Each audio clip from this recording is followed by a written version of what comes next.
ওকে, so আমরা এখানে আরেকটা জিনিস ফিক্স করব। এবার দেখেন আমাদের বর্ডারটা কিন্তু আমি যত এখানে বাড়াচ্ছি 10 করছি, সাপোজ এখন দেখা যাচ্ছে 10, এবং এই জায়গায় যদি আমি ইন্সপেক্ট এলিমেন্টও করি দিয়ে দেখি যে এখানে ঠিকঠাক মতো আছে কিনা, এই যে দেখেন এখানে কিন্তু বর্ডার 10 পিক্সেলই আসতেছে, কিন্তু যখন আমি সেভ করতেছি এই ডাটাটা এবং এটার যে ভ্যালু সেটা কিন্তু নাই হয়ে যাচ্ছে, মানে এটা পাচ্ছে না।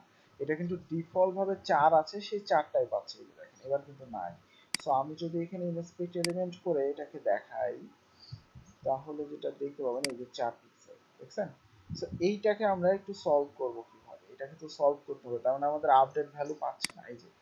সো এখানে আমাদের যে একটা মিস্টেক করছি যে বর্ডার সাইজটা হবে অ্যাকচুয়ালি নাম্বার টাইপের, ঠিক আছে, নাম্বার টাইপ, যার কারণে এখানে দিচ্ছে স্ট্রিং, যার কারণে কাজ করতেছে না, এবং ওই ভ্যালুটাও কিন্তু এখানে বসতেছে না, এই জায়গায় বসবে, ঠিক আছে। সো এবার যদি রিলোড দেন, এবার ঠিক করে আমরা রিলোড দিয়েছি নাম্বার টাইপের, এবং এটা নাম্বার হবে অ্যাকচুয়ালি, এটা কোনো স্ট্রিং হবে না। হ্যাঁ, এই জিনিসটা মনে রাখতে হবে। সো এবার আমরা একটু রিলোড দিয়েছি, দেখি যে এবার আমাদের ঠিকঠাক মতো কাজ করতেছে কিনা। এই যে দেখেন এবার কিন্তু সেভ আসছে 10 পিক্সেল, মানে এবার বড় কিন্তু বর্ডারটা আসছে। ওকে, সো এখানে যদি যান, এই যে দেখেন বর্ডার টপ 10 পিক্সেল, এবং এখানে দেখেন ডাটাটা কিন্তু আসতেছে এবার আবার, এবং আপনি এখান থেকে কিন্তু কমাতেও পারবেন না, ঠিক আছে, ঠিক আছে। সো এবার আপডেট দেন, এখান থেকে কিন্তু যা যা করতে পারবেন।